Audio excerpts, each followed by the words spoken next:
All right, y'all, I'm excited about this one. I want to talk about the comfort zone. So the comfort zone, many years ago, I was at a conference, and the gentleman that was actually leading the conference was talking about the comfort zone, and he spoke of it like it was an actual place. I was like, is this a real place? So he described it as a real place in the sense of this. Some of us just have said the term like, you need to get out of your comfort zone, or someone's in a comfort zone, but we tell them to get out of it, or we tell ourselves to get out of the comfort zone, and we don't take in consideration that it's an actual psychological location inside of us. It's a particular mindset and a location and a number of things that we have brought together to make sure that we feel safe at all times. In other words, we create comfort zones so that we don't get devoured, don't get pulled into things that make us feel like we're not going to be accepted or safe. I guess that's a good way to say it. So we're back to that word. So when you don't feel safe, you create a comfort zone, or you absolutely try to remain in your comfort zone. And the only way to get out of the comfort zone is another term that I was introduced to. And this has been about maybe even almost 20 years. But this term never left me, and I began to study it and go deeper in it. It's not just a term, it's the name of something that's in the back. It comes up our spinal cord, and it's in the back of our brain. It sits in the back of our head. It's called the reticular activation system. I call it the Raz Pizzazz, meaning that whatever's assigned to the reticular activation system actually begins to manifest in your life. So let's get rid of the deep terms. This is what I'm really saying. Say you want a red Mercedes-Benz, and it's with a tan interior, blah, blah, blah, blah, blah, right? But let's just focus on the red part of that particular vehicle. Have you ever noticed that when you decide this is something I want, you start looking for it, you're researching, you're having conversations about it, you're even going out to the actual dealerships, all of a sudden, what begins to happen, y'all? Come on, think about it, you know. Everywhere you go, you see that car. Then you're like, dang, everywhere I go, now everyone has this car. Or you think, this is popping up all over the place. I thought I was looking at something pretty unique, and I was gonna have my own kind of, flow with the red Benz. Now it looks like everyone has it. It's not that everyone has it, it's just all the people that have it are now being brought to your attention. That is the job of the reticular activation system. It actually, whatever you focus on, whatever you concentrate on, whatever you put energy towards, it actually will move everything out of the way to make that happen. Does that make sense? I mean, I think it's such a cool thing when used properly, right? Because when we use it the wrong way, it's like everything we don't want starts to manifest and come into our world. But what we're working on is being very specific, very intentional. Intentional is a good word. Being intentional about what we desire. And I always say we have to focus and meditate on what we want, not what we don't. What we want, not what we don't, sort of thing. So the reticular activation system is the best way to catapult you, to pull you forward, to thrust you into a new place, out of your comfort zone, into this new creation, this new room, this new way of being, this new level, this new dimension. It comes to mind to me, there's an old script that says, in my Father's house there are many mansions. And I know it's been used in the church world, speaking of heaven, like when you get to heaven, it's gonna be all these mansions. But I'm very grateful to have some great teachers in my life that have helped me along the way to think a little bit deeper than that. So Dr. Sharon Waters had a particular message that was talking about this. In my Father's house, there are many mansions, and she took the word mansion and broke it down to its lowest, to the etymology of the word, to the root of the word, and it really means dimensions. There are many places, there's many aspects, there's many rooms to visit that you haven't even You haven't even imagined. So let me tell you how cool this is, because now we have people having outer body experiences, OBEs they call them, and some are having them in real time. There's a gentleman by the name of Darius J. Wright. You may want to look at his videos.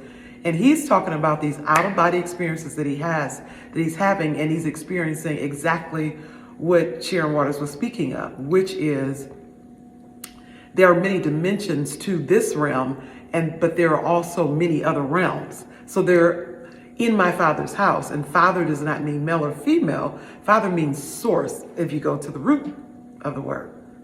So the deeper you get, the more you have an understanding versus an understanding. And then, as I said, then you can overstand. You can see over what's really happening rather than just accepting what's been given to you from across a podium, a pulpit, or even YouTube.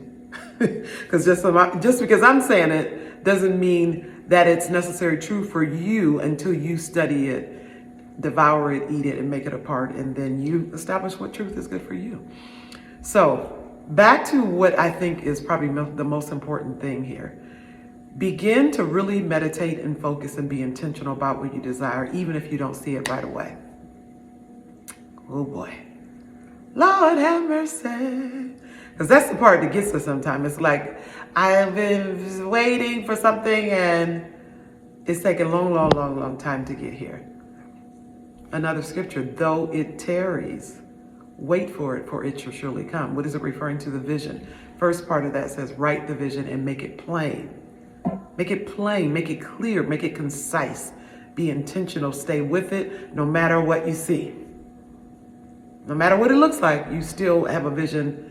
In vision comes from the word visio, and that actually means to see beforehand and to look back and know that it's already taken place. So it's actually a past tense term.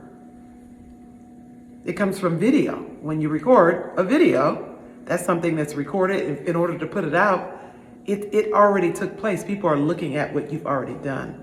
So the word vision or provision actually comes from, it means before the vision, before the video, before the action.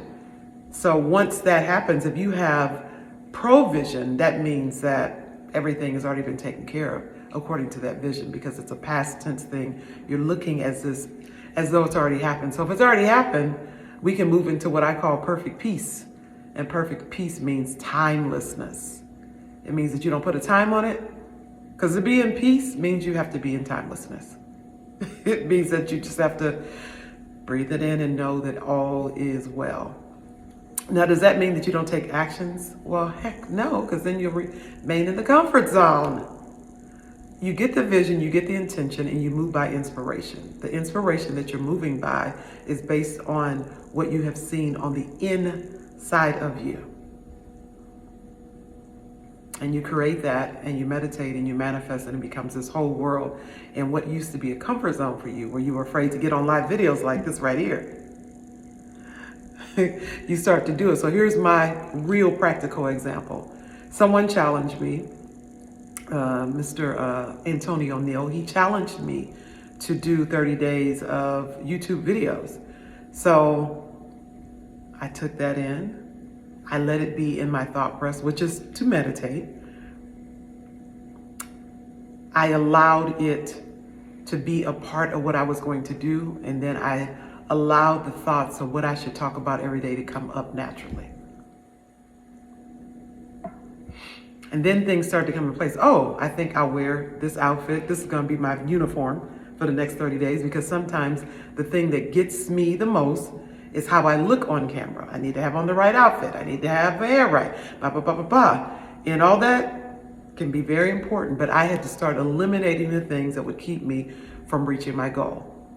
So if putting on the same outfit for the next 30 days is one of the things that would eliminate stress from me to make me do what I said I'm gonna do, that's what I do. When you see these glasses, you see this, you know that we're getting ready to talk about the things that people wanna know. That's the whole series. That we're having a conversation about talking about the things that people want to know. Something like that. You can look at it and see what it's actually called. So I put things in place to actualize something new. So where my old comfort zone was, I do not like to be on camera. I don't like even pictures. I don't want people to be taking videos of me. I don't want to get on video. How am I going to look? How am I going to sound? Is my voice going to be right? Am I going to look right? Blah, blah, blah. Where am I going to record the video? My room is not big enough. My house is not big enough. My apartment isn't big enough.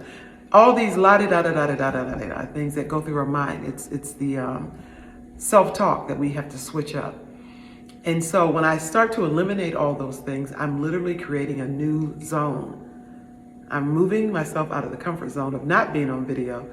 And I'm getting, as you can see, I don't know if you can see it, but I know it. So y'all probably see it. I'm getting more comfortable each day. And I'm purposely not recording all the videos in advance because I need to literally move my body into the place where I'm going to record every single day. And so that's what I'm doing. So I hope that this encourages you guys, inspires you more so. To inspire means to in breath, in breathe, to put wind beneath your sails. That's a practical way to say it. So, y'all want to talk about anything else? Put it in the comments. What would you like the next subject to be? We're doing this world together now. We're becoming a family. And so I appreciate the comments and all of that you guys have been making. And let's continue to do this, shall we? All right. Peace and love.